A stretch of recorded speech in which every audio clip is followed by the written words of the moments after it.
Those of you who watch this channel often may have noticed that when I'm recording here in my studio that I have a lot of different stuff on my desk, and one of the things is this globe. And you might have wondered, like, why does he have a globe? Or maybe you didn't wonder because you think that's just like a normal desk thing to have, is to have a globe. But there's a very deep reason why I have the globe, and it's a specific type of a globe where you can spin it both directions. Usually a globe, you can only spin it one direction. This globe can spin it both directions. And the reason has to do with Chof Ches Sivan, with the 28th day of the third month of the Hebrew year, which is called Sivan. Okay, so I'm going to explain this very briefly. Chof Ches Sivan, the 20th day of the month of Sivan, is the day when the Rebbe, the Lubavitcher Rebbe, and his wife, the Rebbetzin Chaim Mushka, arrived in America in 1941. Obviously, that's a significant day because if you know anything about their story, they were escaping the Holocaust. They left from basically the last civilian boat that made it across the Atlantic before the waterways were closed. So it's their rescue from war-torn Europe, which is obviously a great miracle and a great cause for celebration. But there's a deeper aspect of the celebration as well, which the Rebbe himself spoke about. And I want to share that with you. It's not just what the Rebbe and the Rebbetzin were running from, it's what they were going to.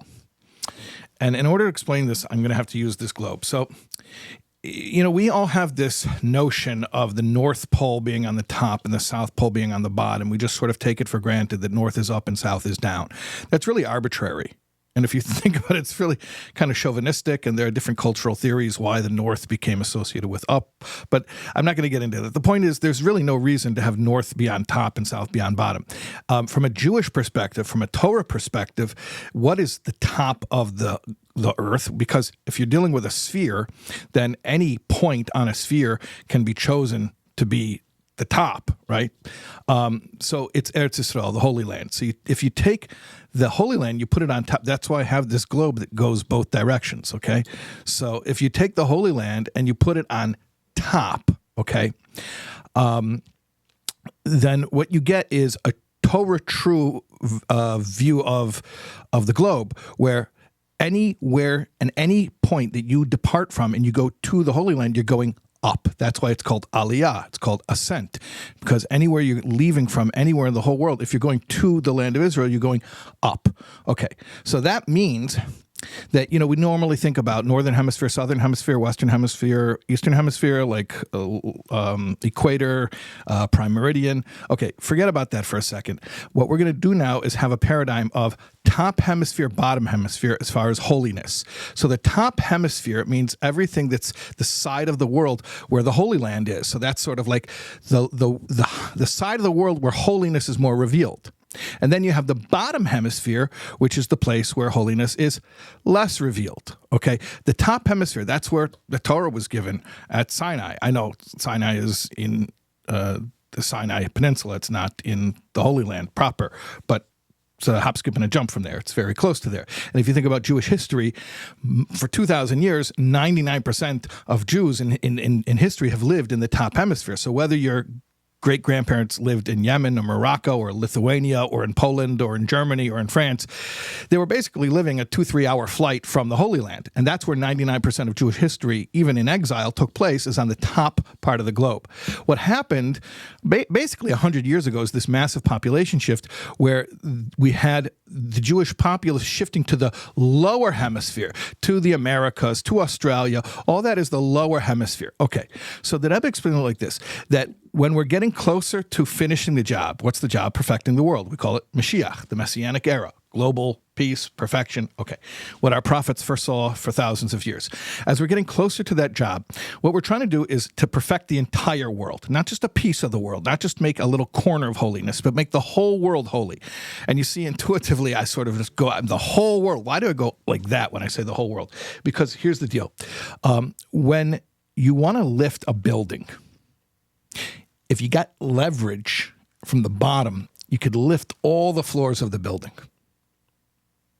And that's the metaphor. Actually, the metaphor is from the Alter Rebbe, the Baal HaTanya, in Likutei Torah. He says, why does the soul come to the body? The soul is so holy, it should stay in heaven.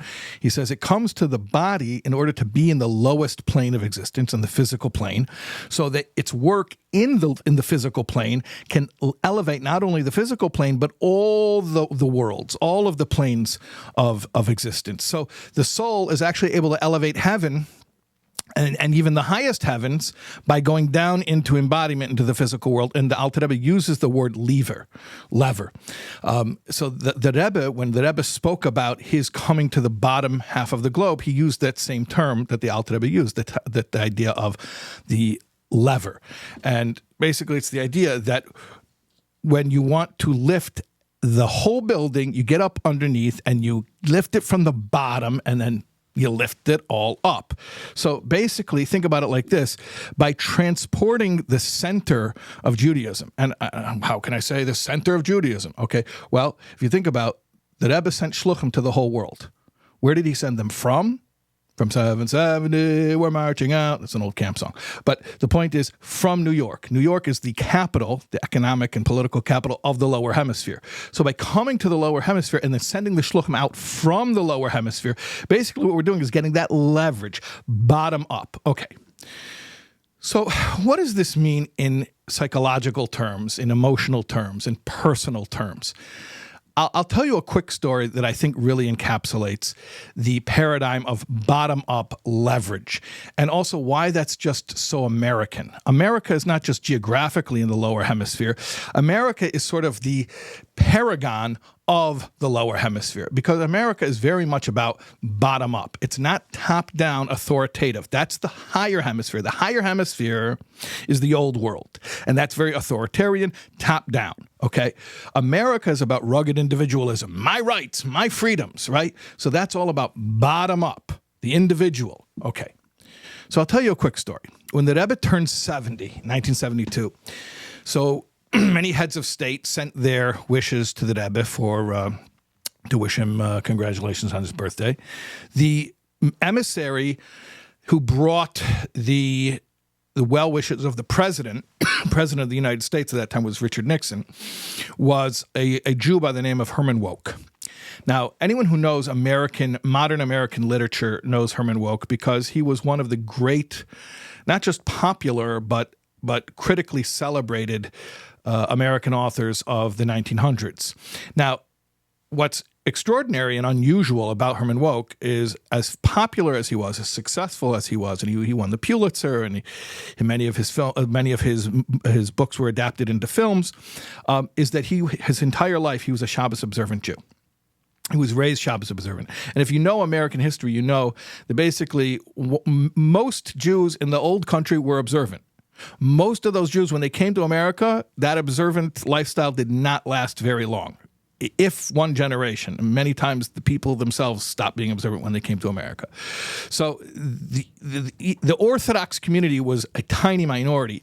And so you're talking about somebody who was born in the early 1900s, in the early part of the 20th century in the Bronx, and who was Shabbos observant his whole life. That was a rarity. Now, Herman Woke met the Rebbe, as I mentioned. Okay. And Herman Woke had a very interesting conversation with the Rebbe about the Rebbe's dream or the Rebbe's vision for American Jewry. And Herman Woke basically said, with all due respect, I know these people. I know the Americans. I grew up among them. I know how they are. I know their attitudes. I know what's possible with them. And Herman Woke is speaking as an Orthodox Jew, as a Torah observant Jew, and saying, most Americans are not Torah observant, and they're not interested in becoming Torah observant. Okay. So at one point in their Yechidus, in their private audience, Herman Woke says to the Rebbe, he says, Lubavitcher Rebbe, do you really think that you can tell Americans to do anything? Right? That's what I'm talking about before, that America is very much this rugged individualism. Don't tell me what to do. My freedoms, my liberties. So Herman Woke says to the Rebbe, basically, the Rebbe is from Nikolaev, from Ukraine. You know, the Rebbe is from the old world, right? So Herman Woke says to the Rebbe, Lubavitcher Rebbe, do you really think you can tell American Jews to do anything? And the Rebbe says, no, you can't tell American Jews to do anything. But you can teach them to do everything. You understand? You understand that answer that Rebbe said? You're right, Herman Woke. You can't tell them to do anything. If you come in here, guns blazing, and you start barking orders, you're right. They're going to run from you or fight you. But you're not going to win any adherents.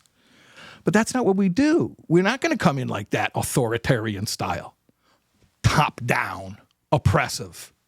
We're going to go bottom up.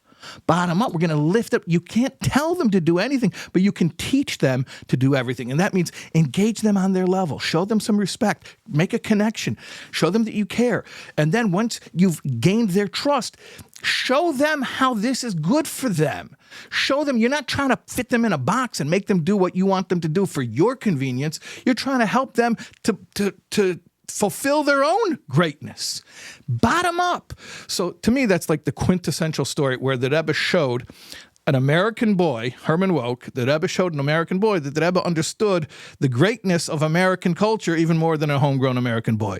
The Rebbe was saying, I don't want the old country. I'm not lamenting and bemoaning, oh, boo-hoo, we wish we had the old country, the old style, top-down authoritarian approach that we had for centuries.